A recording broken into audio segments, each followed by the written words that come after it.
In our third installment of Parnassus on Wheels by Christopher Morley, Helen McGill's brother Andrew has caught up to her and Roger Mifflin on the road from Port Vigor, and a bout of fisticuffs ensues. Helen drives off in disgust with both men, but Roger catches up with her in a short time.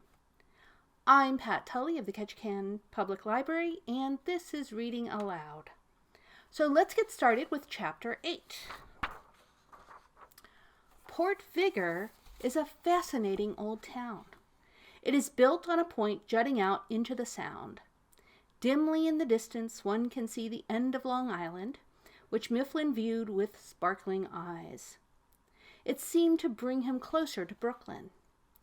Several schooners were beating along the estuary in the fresh wind, and there was a delicious tang of brine in the air. We drove direct to the station where the professor alighted. We took his portmanteau and shut Bach inside the van to prevent the dog from following him. Then there was an awkward pause as he stood by the wheel with his cap off. "Well, Miss McGill," he said, "there's an express train at 5 o'clock, so with luck I shall be in Brooklyn tonight. My brother's address is 600 Abington Avenue, and I hope when you're sending a card to the Sage, you'll let me have one too. I shall be very homesick for Parnassus, but I'd rather leave her with you than with anyone I know." He bowed very low, and before I could say a word, he blew his nose violently and hurried away. I saw him carrying his valise into the station, and then he disappeared. I suppose that living alone with Andrew for all those years has unused me to the eccentricity of other people, but surely this little Redbeard was one of the strangest beings one would be likely to meet. Bach yowled dismally inside, and I did not feel in any mood to sell books in Port Vigor. I drove back into the town and stopped at a tea shop for a pot of tea and some toast. When I came out, I found that quite a little crowd had collected, partly owing to the strange appearance of Parnassus and partly because of Bach's plaintive cries from within. Most of the onlookers seemed to suspect the outfit of being part of a traveling menagerie, so almost against my will I put up the flaps, tied Bach to the tail of the wagon, and began to answer the humorous questions of the crowd. 2 or 3 bought books without any urging, and it was some time before I could get away. Finally, I shut up the van and pulled off, as I was afraid of seeing someone I knew. As I turned into the Woodbridge Road, I heard the whistle of the 5 o'clock train to New York. The 20 miles of road between Sabine Farm and Port Vigor was all familiar to me, but now, to my relief, I struck into a region that I had never visited. On my occasional trips to Boston, I had always taken the train at Port Vigor, so the country roads were unknown. But I had set out on the Woodbridge way because Mifflin had spoken of a farmer, Mr. Pratt, who lived about 4 miles out of Port Vigor on the Woodbridge Road. Apparently, Mr. Pratt had several times bought books from the professor, and the latter had promised to visit him again. So I felt in duty bound to oblige a good customer. After the varied adventures of the last 2 days, it was almost a relief to be alone to think things over. Here was I, Helen McGill, in a queer case indeed. Instead of being home at Sabine Farm getting supper, I was trundling along a strange road, the sole owner of a Parnassus, probably the only one in existence, a horse and a dog, and a cartload of books on my hands. Since the morning of the day before, my whole life had twisted out of its accustomed orbit. I had spent $400 of my savings. I had sold about $13 worth of books. I had precipitated a fight and met a philosopher. Not only that, I was dimly beginning to evolve a new philosophy of my own. And all this in order to prevent Andrew from buying a lot more books. At any rate, I had been successful in that. When he had seen Parnassus at last, he had hardly looked at her, except in tones of scorn. I caught myself wondering whether the professor would allude to the incident in his book, and hoping that he would send me a copy. But, after all, why should he mention it? To him it was only one of 1,000 adventures. As he had said angrily to Andrew, he was nothing to me, nor I to him. How could he realize that this was the first adventure I had had in the 15 years I had been, what was it he called it, compiling my anthology? Well, the funny little gingersnap. I kept Bach tied to the back of the van, as I was afraid he might take a notion to go in search of his master. As we jogged along, and the falling sun cast a level light across the sky, I got a bit lonely. This solitary vagabonding business was a bit sudden after 15 years of home life. The road lay close to the water, and I watched the Sound grow a deeper blue and then a dull purple.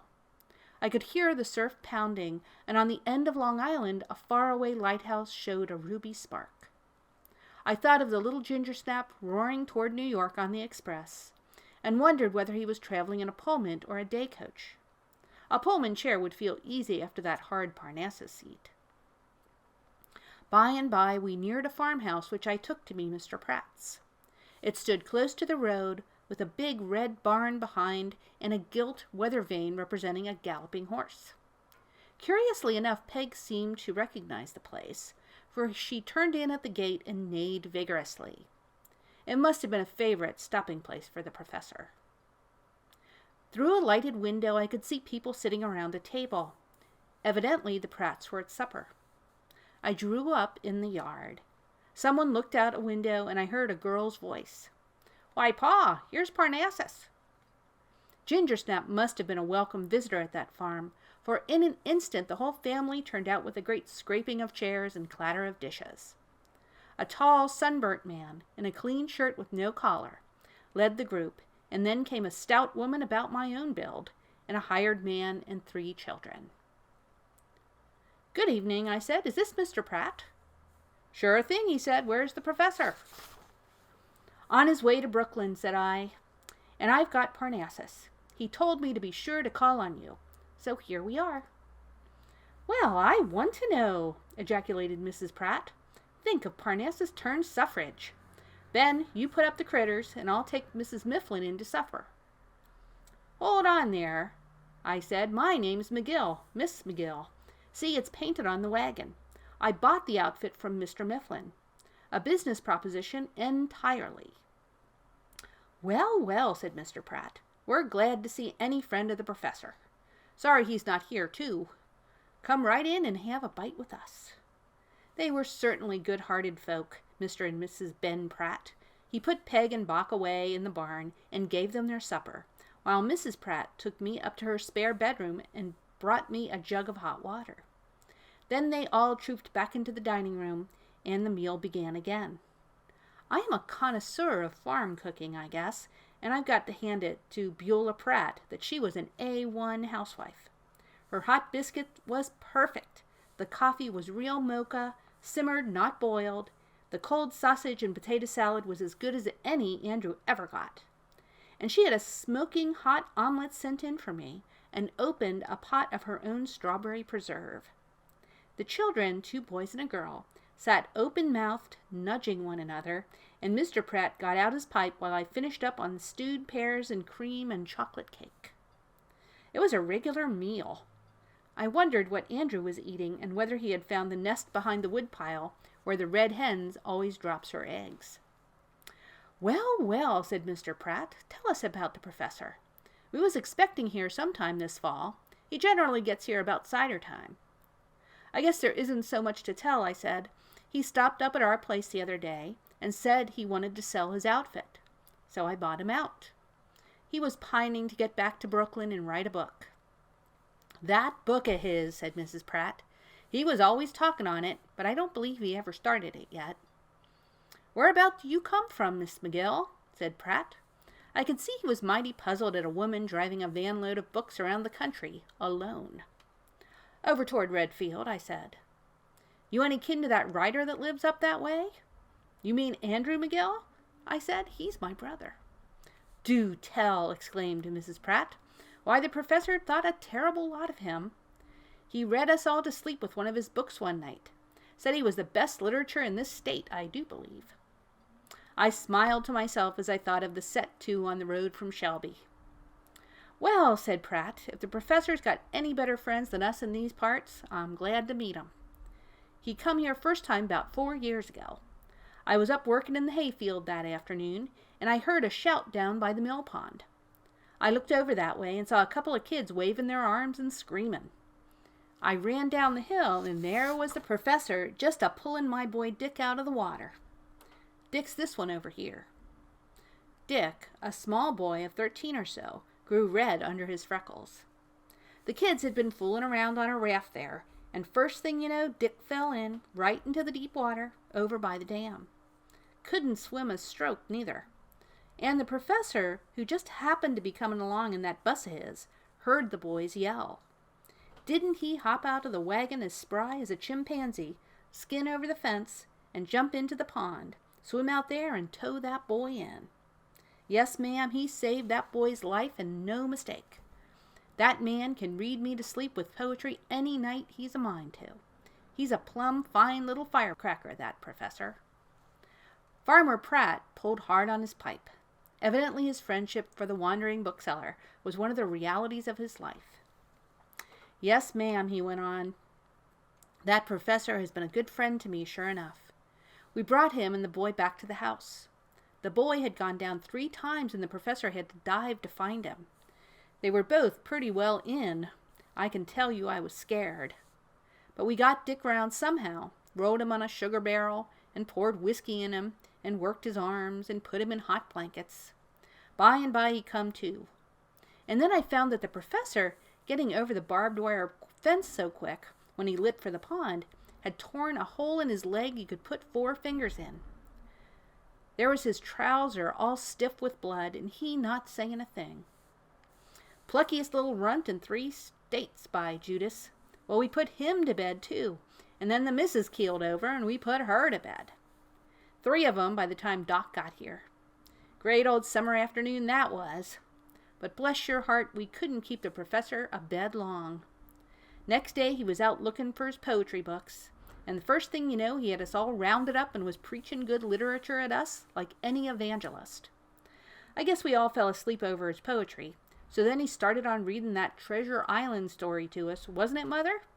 By hickory, we none of us fell asleep over that. He started the kids reading so that they've been at it ever since. And Dick's top boy at school now. Teacher says she never saw such a boy for reading. That's what Professor done for us. Well, tell us about yourself, Miss Miguel. Is there any good books we ought to read? I used to pine for some of that feller Shakespeare my father used to talk about so much, but Professor said he allowed it was over my head. It gave me quite a thrill to hear all this about Mifflin. I could readily imagine the masterful little man captivating the simple-hearted Pratts with his eloquence and earnestness. And the story of the mill pond had its meaning, too. Little Redbeard was no mere wandering crank. He was a real man, cool and steady of brain, with the earmarks of a hero. I felt a sudden gush of warmth as I recalled his comical ways. Mrs. Pratt lit a fire in her Franklin stove, and I racked my head wondering how I could tread worthily in the professor's footsteps. Finally, I fetched the Jungle Book from Parnassus and read them the story of Rikki Tikki Tavi. There was a long pause when I had finished. "Say, Pa," said Dick shyly, "that mongoose was rather like the professor, wasn't he?" Plainly, the professor was the traditional hero of this family, and I began to feel rather like an impostor. I suppose it was foolish of me, but I had already made up my mind to push on to Woodbridge that night. It could not be more than 4 miles, and the time was not much after 8. I felt a little twinge of quite unworthy annoyance because I was still treading in the glamour of the professor's influence. The Pratts would talk of nothing else, and I wanted to get somewhere where I would be estimated at my own value, not merely as his disciple. "Darn that Redbeard," I said to myself. "I think he has bewitched these people." And in spite of their protests and invitations to stay the night, I insisted on having Peg hitched up. I gave them the copy of the Jungle Book as a small return for their hospitality, and finally sold Mr. Pratt a little copy of Lamb's Tales from the Shakespeare, which I thought he could read without brain fever. Then I lit my lantern, and after a chorus of goodbyes, Parnassus rolled away. "Well," I said to myself as I turned into the high road once more, "drat the ginger snap, he seems to hypnotize everybody.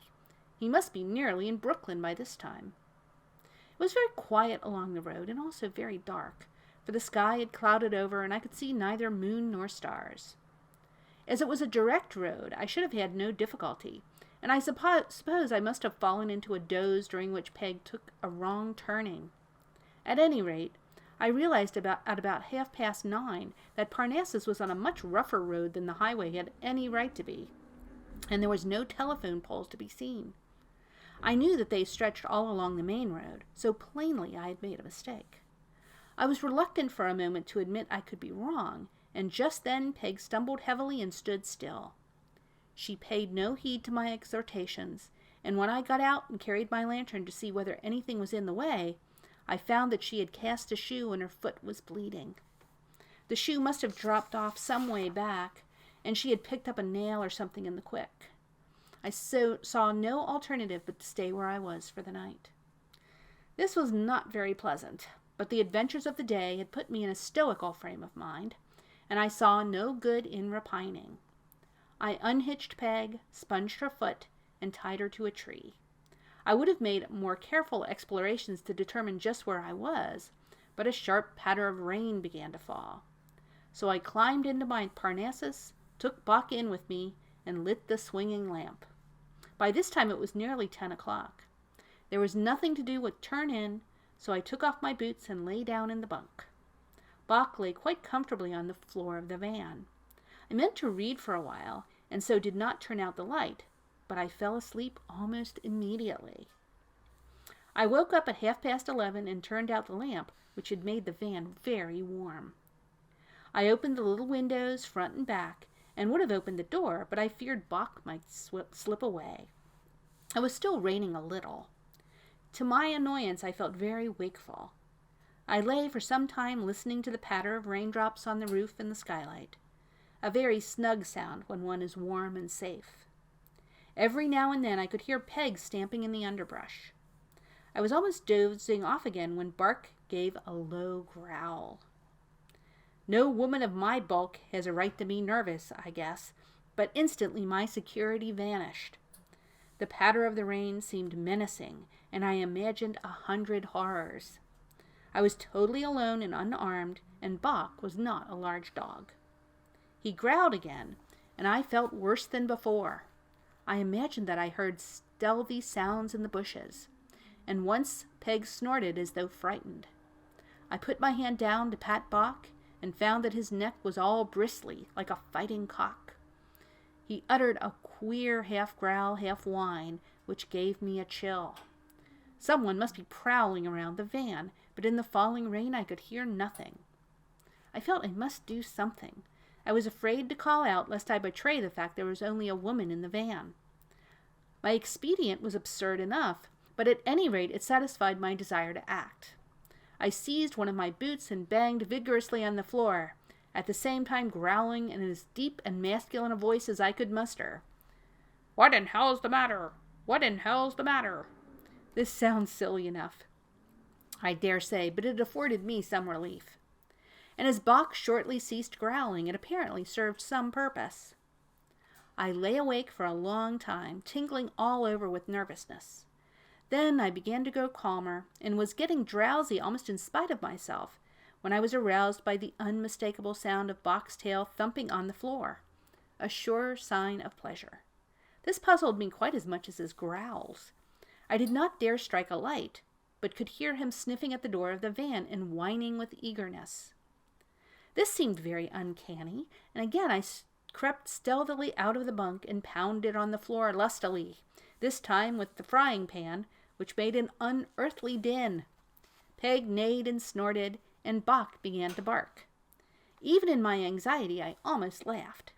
It sounds like an insane asylum, I thought, and reflected that probably the disturbance was caused by some small animal. Perhaps a rabbit or a skunk which Bach had winded and wanted to chase.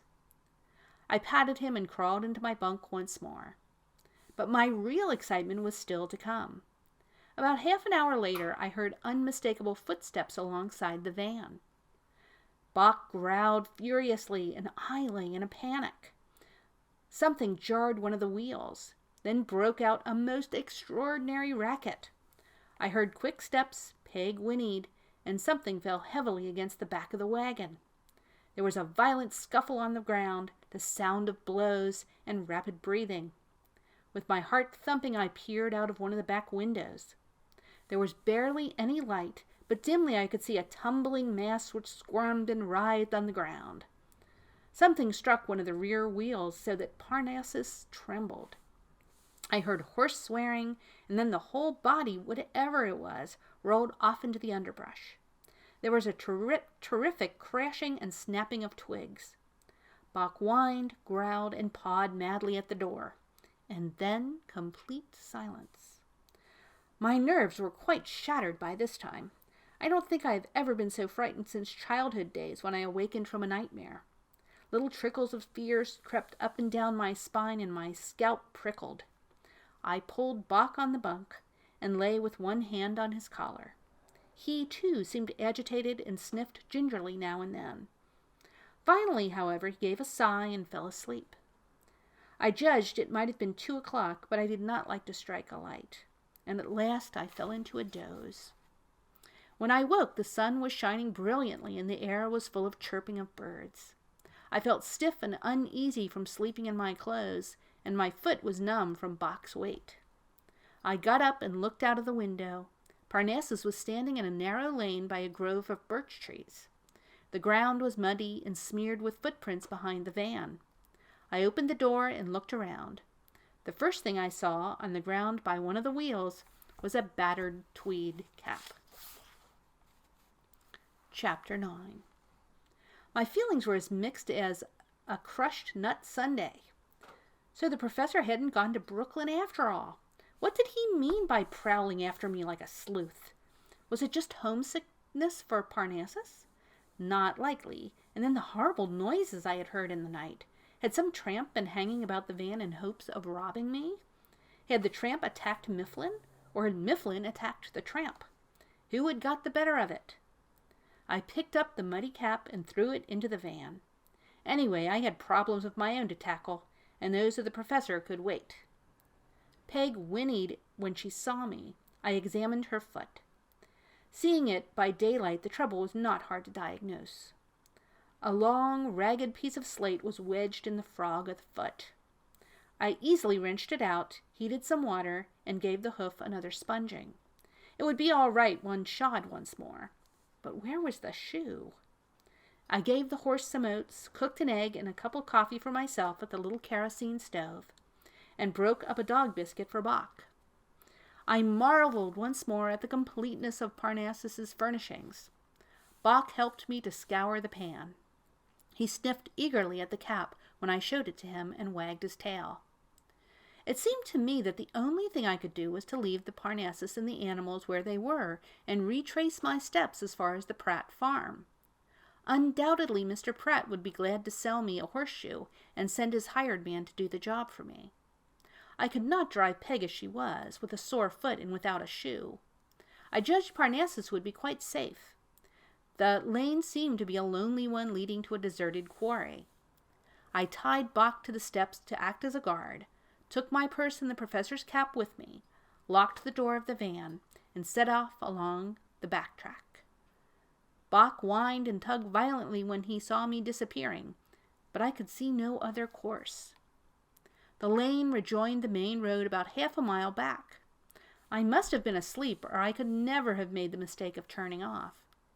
I don't see why Peg should have made the turn, unless her foot hurt and she judged the sidetrack would be a good place to rest. She must have been well used to stopping overnight in the open. I strode along pondering over my adventures, and resolved to buy a pistol when I got to Woodbridge. I remember thinking that I could write quite a book now myself. Already I began to feel a quite hardened pioneer. It doesn't take an adaptable person long to accustom oneself to a new way of life, and the humdrum routine of the farm certainly looked prosy compared to voyaging with Parnassus. When I had got beyond Woodbridge and had crossed the river, I would begin to sell books in earnest. Also, I would buy a notebook and jot down my experiences. I had heard of bookselling as a profession for women, but I had thought my taste of it was probably unique. I might even write a book that would rival Andrew's. Yes, and Mifflin's. And that brought my thoughts to Barbarossa again. Of all extraordinary people, I thought, he certainly takes the cake. And then, rounding a bend, I saw him sitting on a rail fence, with his head shining in the sunlight. My heart gave a sort of jump. I do believe I was getting fond of the professor. He was examining something which he held in his hand. "You'll get sunstroke," I said. "Here's your cap." And I pulled it out of my pocket and tossed it to him. "Thanks," he said, cool as you please. "And here's your horseshoe. Fair exchange." I burst out laughing, and he looked disconcerted, as I hoped he would. "I thought you'd be in Brooklyn by now, at 600 Abington Avenue, laying out Chapter 1. What do you mean by following me in this way? You nearly frightened me to death last night. I felt like one of Fenimore Cooper's heroines, shut up in the blockhouse while the Redskins prowled about." He flushed and looked very uncomfortable. "I owe you an apology," he said. "I certainly never intended that you should see me. I bought a ticket for New York and checked my bag through. And then while I was waiting for the train, it came over me that your brother was right, and that it was a darn risky thing for you to go jaunting alone in the Parnassus. I was afraid something might happen. I followed along the road behind you, keeping well out of sight." "Where were you when I was at Pratt's?" "Sitting not far down the road, eating bread and cheese," he said. "Also, I wrote a poem, a thing I very rarely do." "Well, I hope your ears burned," I said, "for those Pratts have certainly raised you to the peerage." He got more uncomfortable than ever. "Well," he said, "I dare say it was all an error, but anyway, I did follow you. When you turned off into that lane, I kept pretty close behind you. As it happens, I know this bit of country, and there are very often some hobos hanging around the old quarry up that lane. They have a cave there where they go into winter quarters. I was afraid some of them might bother you. You could hardly have chosen a worse place to camp out. By the bones of George Eliot, Pratt ought to have warned you. I can't conceive of why you didn't stop at his house overnight anyway. If you must know, I got weary of hearing them sing your praises." I could see he was beginning to get nettled. "I regret having alarmed you," he said. "I see that Peg has dropped a shoe. If you'll let me fix it for you, after that I won't bother you." We turned back again along the road, and I noticed the right side of his face for the first time. Under the ear was a large, livid bruise. "That hobo, or whoever he was, must have been a better fighter than Andrew. I see he landed your cheek. Are you always fighting?" His annoyance disappeared. Apparently the professor enjoyed a fight almost as much as he did a good book. "Please don't regard the last 24 hours as typical of me," he said with a chuckle. "I am so unused to being a squire of dames that perhaps I take the responsibilities too seriously." "Did you sleep at all last night?" I asked. I think I began to realize for the first time that the gallant little creature had been out all night in a drizzling rain, simply to guard me from possible annoyance, and I had been unforgivably churlish about it.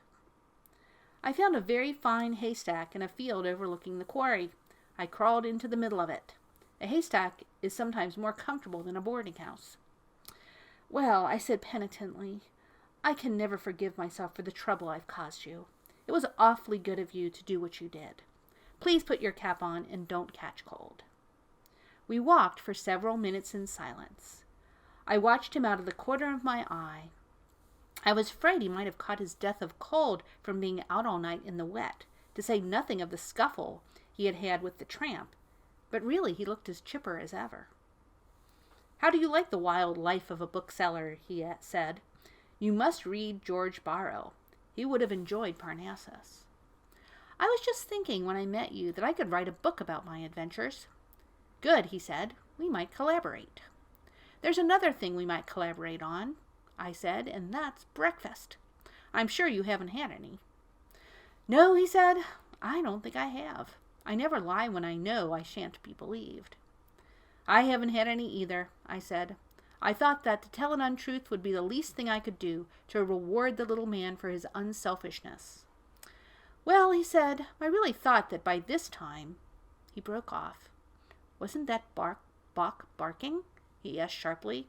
We had been walking slowly and had not yet reached the spot where the lane branched from the main road. We were still about 3/4 of a mile from the place where I had camped overnight. We both listened carefully, but I could hear nothing but the singing of the telephone wires along the road. "No matter," he said. "I thought I heard a dog," but I noticed that he quickened his pace. "I was saying," he continued, "that I really thought to have lost Parnassus for good by this morning, but I'm tickled to death to have a chance to see her again. I hope she'll be as good a friend to you as she has been to me. I suppose you'll sell her when you return to the Sage."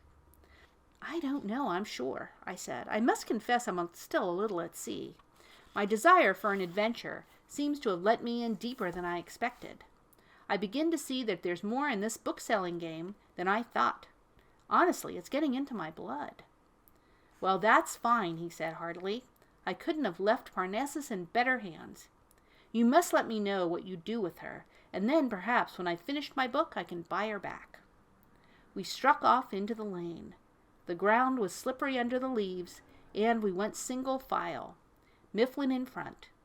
I looked at my watch. It was 9 o'clock, just an hour since I had left the van. As we neared the spot, Mifflin kept looking ahead through the birch trees in a queer way. "What's the matter?" I said. "We're almost there, aren't we?" "We are there," he said. "Here's the place." Parnassus was gone. So we will stop there. Join us for the next installment of Parnassus on Wheels by Christopher Morley on Reading Aloud. Have a good evening.